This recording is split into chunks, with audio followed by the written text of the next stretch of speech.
Sure, you'd like to get a finish every fight, you know, but a decision like that where you got to show some of your more well-rounded skills that you've been working on in your grappling, I mean, is there something kind of satisfying about that type of fight? You know, it was a fucking tiring fight. I made some mistakes, and you know, I was kind of beating myself up about them during the fight, and then you know, I'm still not used to being on my back, and there was quite a few times in the fight where I was on my back for a long period of time. At least in my mind, it was a long period of time, waiting for the ref to stand us up, waiting to see what was going on, and so I didn't really know how close it was. I mean, I knew obviously it was bleeding all over the place, but I didn't know how they were going to score. But when the score came back what it was, and I won every round, and I won it by like I was 26 to 30 or whatever, so that felt really good. And yeah, it was kind of at that moment that I realized that, you know, it was a good performance, and that I showed a lot of improvement, and my coaches are pretty happy.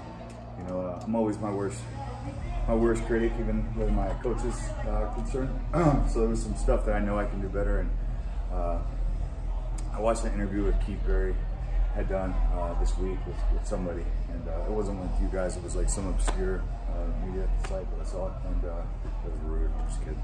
But he said something along the lines of, you know, I think Joe's like on his way out, so toward the end of Joe's career, and this is his opportunity to snatch this spotlight or some shit like that. And I just think, kind of what a dumb thing to say. I think I'm in a growing phase of my career right now. I'm doing a new sport, and I think that, I mean, you guys told me, I feel like I'm improving a lot, and yeah, I think it's pretty undeniable that I'm going to be a sports to be reckoned with here real soon. I mean, a sweep from Mount in the third round, I mean, is that something you take pride in, pulling something like that off? You know, it's funny, I was doing that in practice, and Cowboy, actually, we got in like an argument about it, and Jafari Veneer and I were just talking about it in the back right now.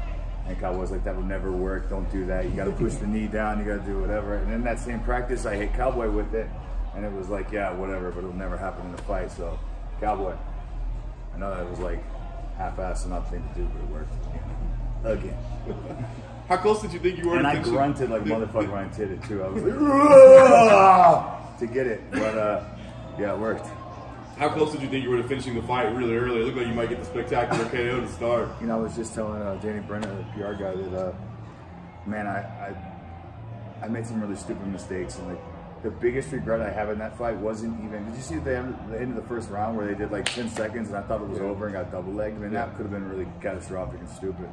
But worse than that was I dropped him right off the bat and like fucking dove into his guard, and I'm like down there and I'm like, what the fuck am I doing in here? You know, so yeah, it was awesome when I dropped him. Like I said, it was definitely a big learning curve from this fight and a lot that I can improve on. But overall, I feel like it was a good performance, and it was undeniably an exciting fight to watch, I'm sure. Yeah, no doubt. Last thing for me, what's next? I mean, as you said before the fight, you know, you want to fight 10 times this year, but imagine you'd like a little time to recover after that. But what's the plan from here? Yeah, I mean, my feet are, you know, as long as I've been kickboxing, it still seems like every time I win, even winning a fight, I'm limping to my hotel room afterwards. So, yeah, as soon as my feet are better, I'd like to fight again. You know, I think that I'm showing a lot of improvement, a lot of growth. I hope that Scott Coker and everybody at Bellator is happy with that performance. And you know, the more often you put me in there, the quicker I'm going to learn. So yeah, I would like to get in there as soon as possible.